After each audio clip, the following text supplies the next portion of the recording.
What's going on, ladies and gents, boys and girls, guardians of all ages, Joker back again once again. So there's a lot of conversation around Slide and the Slide changes. I still mean to do a proper breakdown of the TWAB, however I have other content that I want to talk about, and videos that I want to make that are honestly more interesting to me. I want to talk about the Halo tech test, or the creation of Spartans. First we taught them how to be silent. Then we taught them how to be Spartans. I want to talk about the future of Destiny PvP from Joe Blackburn's tweets. I want to stream more Final Fantasy XIV.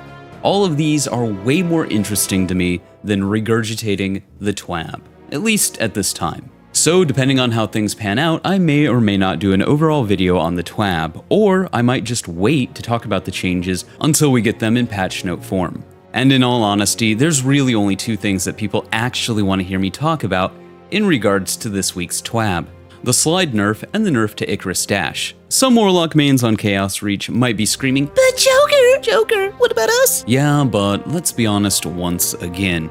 It was only a matter of time. I don't necessarily agree with the changes. I think the issue with Chaos Reach had more to do with a certain Geomag exotic than Chaos Reach itself. But how many times, oh viewer mine, have we been here? Where an exotic allows for a super to charge faster, or you regain super energy when killing enemies, and Bungie panic nerfs it, and everything around it. I'm not saying it's right, I'm just saying, at this point, it's par for the course. And I expect Geomags to be bad touched as well. And hey, if it's any consolation, at the end of the day, as a top tree striker main, at least your super is still better than mine. So, there is that.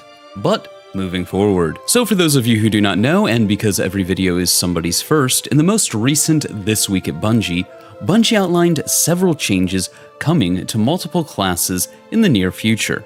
Like changes to the Titan Rally Barricade, where standing behind the Rally Barricade now provides the following weapon buffs. Plus 30 to stability, plus 10 to range, negative 50 to flinch. Silence and Squall.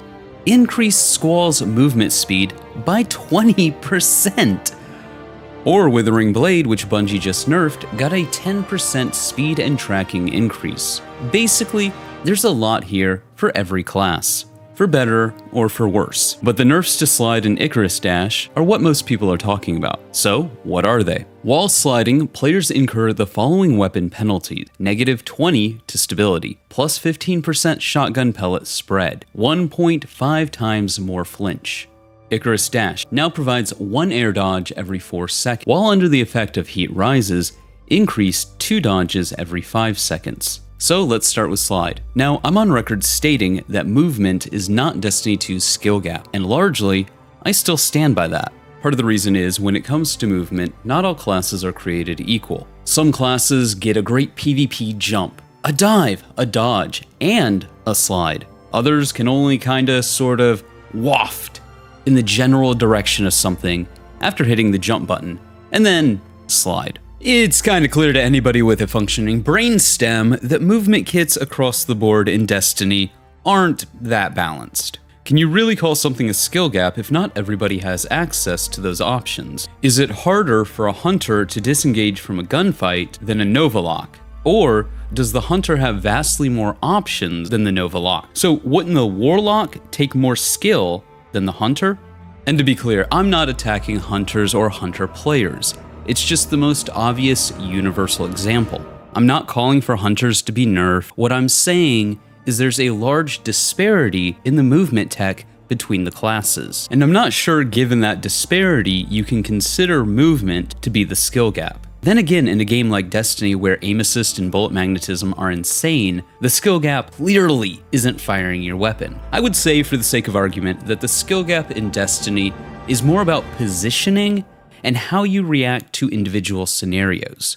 So it's less about one individual thing like movement or shooting being Destiny's skill gap, and more about how you utilize the tools at your disposal to deal with any given scenario. And to further expand on that, it's about how quickly you can mentally run through all of your options, and how often you choose the right one, and the consistency at which you do this. This is part of the reason why I don't believe the nerf to Slide was the right call. Slide and Sprint are the only universal movement abilities in the game, and many other classes only get a jump after that. So nerfing Slide, you're further punishing classes that are already at a disadvantage when it comes to movement options, as they really don't have any ways to circumvent the nerf. For example, I've been talking about hunters a lot, and I'm sure most people will agree that they will be the least affected by this nerf. But for the sake of being fair, I play Top Tree Striker Titan, which means I get access to shoulder charge and an insurmountable skull fort. Less stability, more shotgun pellet spread, more flinch. These are words that mean absolutely, positively nothing to me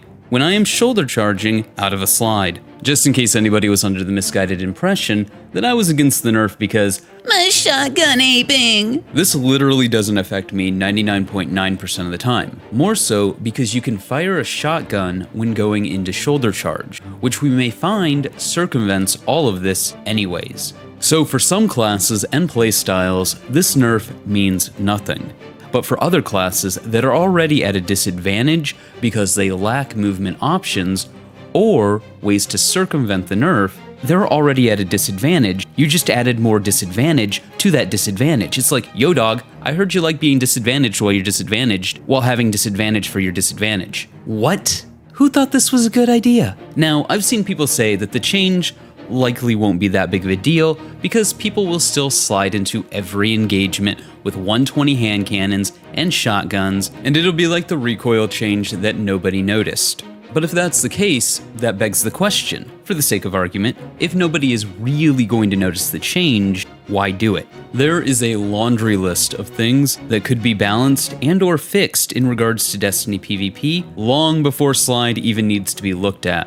Like, I don't know, melee hit registration? So the nerf to Slide just seems like a gross waste of time in my opinion. I would like to believe that Bungie just doesn't have a dartboard somewhere in their office with percentages on it, and they throw a dart at it and see how much they're gonna nerf something or what they're gonna nerf. I would like to think that these changes are the result of countless hours of testing and iteration, but that could be too hopeful. So why would you spend countless hours of iteration on something that nobody was asking to be buffed or nerfed? So if it's not impactful, why bother with it? On the flip side, if it is a big deal, why further nerf classes that don't have access to a wide variety of movement kit or different tech that allows them to circumvent these changes? It just doesn't make sense to me.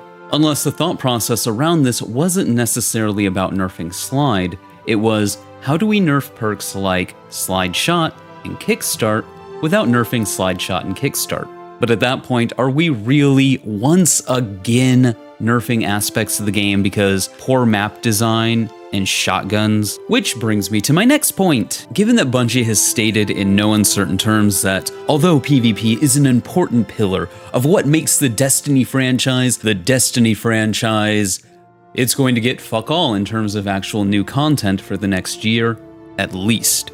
I will do an expanded rant about this, but over the course of the next year, starting with Witch Queen, which is about 6-ish months from now, PvP will get a total of 4 maps spread out over the year. The first 2 maps you already own. Maps that I'm told we should be grateful to get, because Bungie doesn't owe us anything. Actually, technically speaking, given that they took content that people paid for away, they do owe us. But hey, whose details and why are we fucking them? Anyways, I'm told I'm supposed to be glad that Bungie was generous enough to return these maps to us. After that, we get the first new map, and then we get another Destiny 1 port. I've said it for a long time now. The real issue with Destiny's PvP is its shotgun, or movement, or hand cannon, or how the meta stagnates around these options. The real issue with Destiny PvP is map variety, or lack thereof. Maps in general are not designed in a way to really support any other form of gameplay. So given that this is the reality of the game, and given that Bungie is not interested in investing the resources required to create new maps to accommodate other forms of gameplay, what it seems like their solution is to shave down the player and their abilities and their weapons to artificially inflate engagement distances. If the map is Rusted Lands, but it takes you twice as long to get into engagement range, and your optimal TTK is still half of that engagement range, well, then technically speaking, the maps are bigger. They, technically speaking, accommodate more gameplay style, but it's all artificially done. I have a sneaking suspicion that this is the first in a long line of nerfs to depower the player and the weapons sandbox, to shave the player down till they work with the maps available. because Bungie's not interested in creating maps that support various types of gameplay. And whether slowing down the game is good or bad remains to be seen, based on where they stop. I know some people liked Destiny 2 Year 1 with double primaries, but we really don't want to go back to that, where everybody's just standing on a corner, hard scoping, waiting out the clock. That's really not the game you want to play. And with that, we come to Icarus Dash. Oh boy, am I about to get a lot of hate, but I'm used to it. So, you know how hunters have dodge? And that's an ability that you have to invest into. Whether that investment is all that much is superfluous to the conversation, but it is their class ability, and they don't have access to it all the time. Also, remember in Destiny 1, when Twilight Garrison was an exotic, which meant picking it over other exotics? Yeah, why did Top Tree Dawnblade have it built in as a free ability?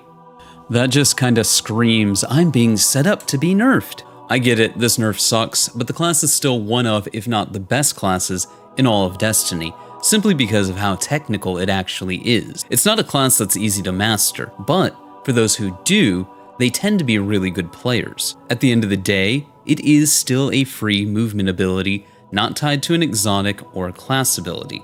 And given that Bungie seems to be slowing down Destiny, I'm surprised it wasn't nerfed harder. And knowing Bungie, this opens up the opportunity for them to slap the original functionality of Icarus Dash on an exotic, throw it into a lost sector, and give Warlock mains something to grind for. Sucks, don't get me wrong, at least it's not another Rift exotic. But hey, those are just my thoughts. Let me know yours in the comments below. Remember to like, but only if you did, subscribe for more. Feel free to donate to my Patreon if you're feeling particularly generous, but above all else, stay frosty.